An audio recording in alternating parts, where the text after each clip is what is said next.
लड़की मित्रों, प्रिया नाम की एक लड़की होती है। इसकी उम्र लगभग 20 साल के करीब थी। प्रिया रात में अपने बिस्तर पर लेटी हुई थी और अपने फोन में अश्लील वीडियो देख रही थी। वह काफी उत्तेजित हो जाती है। जब अपने आप को बर्दाश्त नहीं कर पाती है तो जोरदार तरीके से हस्त मैथुन करने लगती है और मजे होकर अजीब अजीब आवाजें निकालने लगती हैं। बगल वाले कमरे में प्रिया का भाई सो रहा था। वह जब इन आवाजों को सुनता है तो अपने कमरे से बाहर निकलता है और जब अपनी बहन के कमरे में झांक कर देखता है तो वह दंग रह जाता है। उसके होश उड़ जाते हैं क्योंकि उसकी बहन बिल्कुल नग्न अवस्था में लेटी हुई थी, अपने फोन में अश्लील वीडियो देख रही थी और जोरदार तरीके से हस्त मैथुन भी कर रही थी। अब यह लड़का अपनी बहन के कमरे के अंदर घुस जाता है और अपनी बहन को पकड़ता है और उसके साथ एक ऐसा कांड कर देता है जिसकी किसी ने कल्पना भी नहीं की थी। जी हां दोस्तों, आज की इस घटना को सुनने के बाद शायद आप लोगों को भी बड़ी हैरानी होगी, क्योंकि इस घटना से आपको एक बहुत बड़ी सीख मिलने वाली है।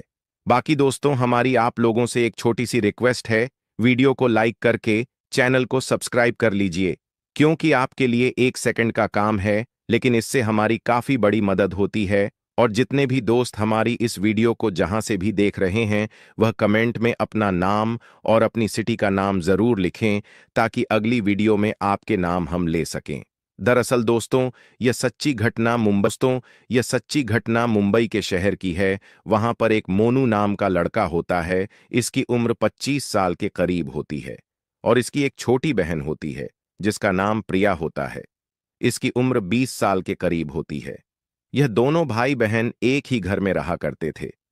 इन दोनों के माता का 1 साल पहले ही देहांत हो गया था और पिता बचपन में ही छोड़कर प्रदेश चले गए थे। अब यह दोनों बच्चे अकेले हो जाते हैं। इन दोनों को इनके मामा मामी अपने पास रख लेते हैं और इन दोनों की परवरिश करने लगते हैं। धीरे धीरे जब यह दोनों बच्चे बड़े होने लगते हैं तो यह दोनों पढ़ाई लिखाई करना शुरू कर देते हैं। दोस्तों, मोनू का सपना था कि वह अपनी बहन को पढ़ा लिखाकर एक सरकारी जॉब करे। इसीलिए वह 12वीं क्लास तक पढ़ाई लिखाई करके छोड़ देता है और एक छोटी मोटी नौकरी करने लगता है। प्रिया पढ़ने लिखने में काफी तेज थी और काफी मन लगाकर पढ़ाई लिखाई किया करती थी। इस तरीके से धीरे धीरे समय गुजरता है तो यह दोनों बच्चे जवान हो जाते हैं। अब यह दोनों अपने घर में अलग रहने लगे थे। मित्रों, मोनू अपनी बहन को पढ़ा लिखाकर एक सरकारी नौकरी कर सके, इसीलिए वह अपनी बहन को लेकर मुंबई चला जाता है और उसका एक अच्छे कॉलेज में एडमिशन करवा देता है। अब प्रिया वहां पर रहकर पढ़ाई लिखाई करने लगी थी और उसी हॉस्टल में रहा करती थी।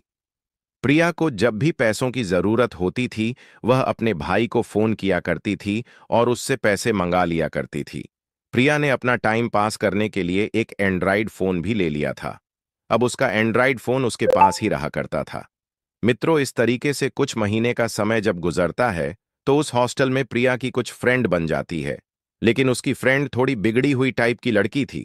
अक्सर अश्लील वीडियो अपने फोन में देखा करती थी, अक्सर लड़कों से बातचीत किया करती थी। अब प्रिया उनकी संगत में आ चुकी थी और धीरे धीरे प्रिया भी अपने फोन में अश्लील वीडियो देखना शुरू कर देती है। अब प्रिया को इन वीडियो की आदत हो जाती है और लगातार हर रोज प्रिया इन वीडियो को देखा करती थी और अपने आप को हस्त मैथुन से संतुष्ट किया करती थी। प्रिया को जब भी मौका मिलता था वह अपनी उन बिगड़ी हुई फ्रेंड के पास जाया करती थी और लगातार उनके साथ अश्लील वीडियो देखा करती थी। प्रिया उन फ्रेंड के साथ रह रहकर काफी ज्यादा बिगड़ चुकी थी। उसकी पढ़ाई लिखाई में भी मन नहीं लगता था।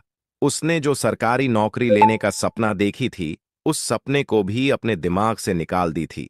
इस तरीके से जब कुछ महीने का समय गुजरता है तो जुलाई का महीना आ जाता है। कॉलेज की छुट्टियां होनी शुरू हो जाती है। अब जितने भी उस कॉलेज में पढ़ने वाले लड़के और लड़कियां होते हैं वह सब अपने अपने घर पर जाने लगते हैं। अब प्रिया की भी छुट्टी हो चुकी थी।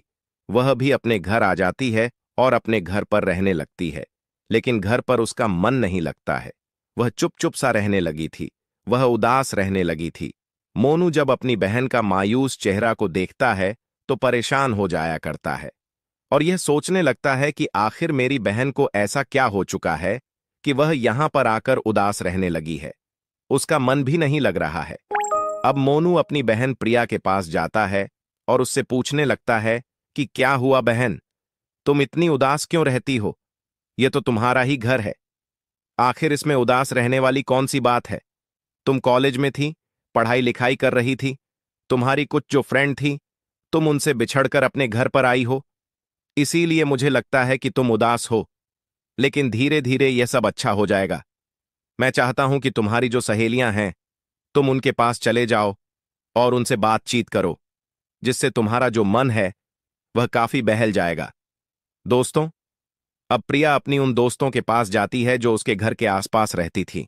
उनसे बात करने की कोशिश की, लेकिन बात नहीं बन पाई। फिर भी उसका जो चेहरा है वह उदास ही रहता है। उसका मन घर पर नहीं लग रहा था। वह सोच रही थी कि जितना जल्दी हो सके वह अपना हॉस्टल पहुंच जाए। अब उसका भाई मोनू काफी परेशान आ जाता है और यह सोचने लगता है कि आखिर बात क्या है। मेरी बहन इतनी उदास पहले तो कभी नहीं रहती थी। अब वह सोचता है कि क्यों ना इसको बाजार में घुमाने के लिए ले जाए। इसीलिए वह अपनी बहन प्रिया से कहता है कि चलो बहन, तुम बाजार पर थोड़ा घूम फिर आओ, तुम्हारा जो दिमाग है थोड़ा सा ठीक हो जाएगा। अब प्रिया अपने भाई मोनू के साथ बाजार पर चली जाती है। थोड़ी देर के लिए तो उसके चेहरे पर मुस्कुराहट आ ही जाती है, लेकिन जैसे ही वह घर पर आती है तो उसकी मुस्कुराहट खत्म हो जाती है। उसके चेहरे पर फिर से उदासी छा जाती है। दोस्तों, एक दिन रात के 12 बजे के करीब मोनू अपने कमरे में सो रहा था। अचानक उसकी आंख खुल जाती है और वह बाथरूम करने के लिए अपने कमरे से बाहर निकलता है। उसके कमरे के बराबर में उसकी बहन प्रिया का कमरा होता है। जैसे ही वह अपनी बहन के कमरे के पास पहुंचता है तो उसको कुछ अजीब अजीब आवाजें सुनाई देता है। अब मोनू चौंक जाता है और यह सोचने लगता है कि मेरी बहन के कमरे से यह अजीब अजीब आवाजें कैसी आ रही हैं। फिर जब अपनी बहन के कमरे में झांक कर देखता है तो वह दंग रह जाता है। उसके होश उड़ जाते हैं, क्योंकि उसकी बहन बिल्कुल नग्न अवस्था में लेटी हुई थी। अपने फोन में अश्लील वीडियो देख रही थी और जोरदार तरीके से हस्त मैथुन भी कर रही थी। अब उसे काफी गुस्सा आ जाता है और तुरंत ही अपनी बहन का दरवाजा खटखटाने लगता है। फिर अंदर से उसकी बहन प्रिया दरवाजा खोलती है और अपने भाई को सामने खड़ा हुआ जब पाती है तो दंग रह जाती है। उसके होश उड़ जाते हैं। मोनू अपनी बहन के कमरे में तेजी से घुसता है और अपनी बहन से पूछने लगता है कि बहन, तुम्हारे कमरे से अजीब अजीब आवाज आ रही थी तुम्हारे कमरे में, और कौन है? उसकी बहन कहती है, भाई तुम कैसी बात कर रहे हो मेरे कमरे में? मेरे अलावा कोई और नहीं है। मैं तो वीडियो देख रही थी, उन वीडियो की आवाज ही होगी। फिर मोनू जो है उसका फोन छीन लेता है और उसका फोन में देखने लगता है तो पता लगता है कि वह अश्लील वीडियो देख रही थी। अब मोनू को गुस्सा आ जाता है और वह अपनी बहन से कहता है कि तुम यही सब वीडियो देख रही थी, तुम कॉलेज में यह काम करने जाती हो, मुझे पता नहीं था कि तुम इतनी बिगड़ जाओगी। अब प्रिया को भी काफी गुस्सा आ जाता है और वह अपने भाई से कहने लगती है कि मेरे बिगड़ने का कारण सिर्फ तुम ही हो। फिर मोनू अपनी बहन से कहता है कि तुम्हारा बिगड़ने का कारण मैं कैसे बन सकता हूं। फिर प्रिया अपने भाई से कहने लगती है कि देखो, हमारे घर में मेरी उम्र वाली जितनी भी लड़कियां थीं, उन सब की शादी हो चुकी है।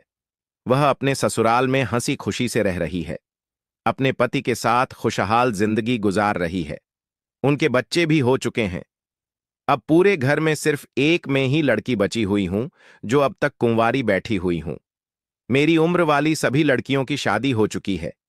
क्या मेरी इच्छा नहीं होती है? क्या मेरा मन नहीं करता है कि मैं भी अपने पति के साथ रहूं, मैं भी अपने पति के साथ इस तरह का काम करूं?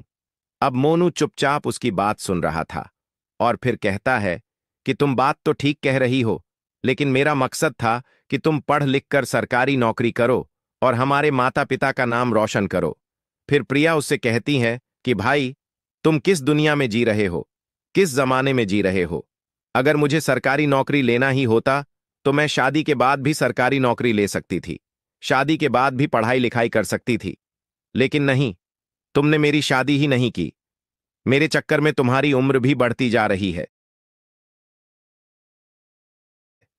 25 से 30 साल की तुम्हारी उम्र हो चुकी है। क्या मेरा मन नहीं करता है कि हमारे घर में भी भाभी आए? मेरे चक्कर में तुम भी कुंवारे बैठे हो और तुम सोच रहे हो कि मैं सरकारी नौकरी लूं। नहीं, मैं सरकारी नौकरी नहीं लूंगी। अगर तुम्हें मेरी इच्छा पूरी करनी है तो तुम्हें मेरी शादी करनी ही पड़ेगी। अब मोनू जब उसकी यह बात सुनता है तो दंग रह जाता है, उसके होश उड़ जाते हैं। मित्रों, प्रिया जो वह अश्लील वीडियो देख रही थी, उन वीडियो को देखकर प्रिया के शरीर में आग भड़की हुई थी। प्रिया के शरीर में उत्तेजना पैदा हो रही थी और उसका मन कर रहा था कि वह किसी के साथ इस तरह का काम करे। इसीलिए वह अपने भाई के साथ छेड़छाड़ करने लगती है, उसके साथ अश्लील हरकतें करने लगती है। अब मोनू कहने लगता है कि ये तुम क्या कर रही हो। फिर प्रिया अपने भाई से कहती है कि भाई, मेरे शरीर में बहुत आग भड़की हुई है। अब इस आग को सिर्फ तुम ही बुझा सकते हो और तुम ही मेरे साथ आज रात मेरी इच्छा पूरी कर सकते हो। अब मोनू कहने लगता है कि तुम मेरी बहन हो, अगर किसी को पता लग जाएगा तो हमारे मुंह पर लोग थू थू करेंगे। उसकी बहन प्रिया कहती है कि नहीं भाई, किसी को भी पता नहीं लगेगा, इस घर में सिर्फ हम ही दोनों अकेले हैं। अब मोनू मान जाता है। फिर यह दोनों एक एक करके सारे कपड़े उतार देते हैं और बिल्कुल नग्न हो जाते हैं। अब मोनू प्रिया के साथ संबंध बनाने लगता है। वह इतनी जोरदार तरीके से संबंध बनाता है कि प्रिया की हालत खराब हो जाती है। अब प्रिया भी मोनू का भरपूर साथ दे रही थी। आज उसे वह चरम सुख मिल रहा था जो उसे पहले ले कभी नहीं मिला था। उसकी तो बरसों की प्यास बुझ रही थी। लगभग आधे घंटे तक यह दोनों संबंध बनाते हैं।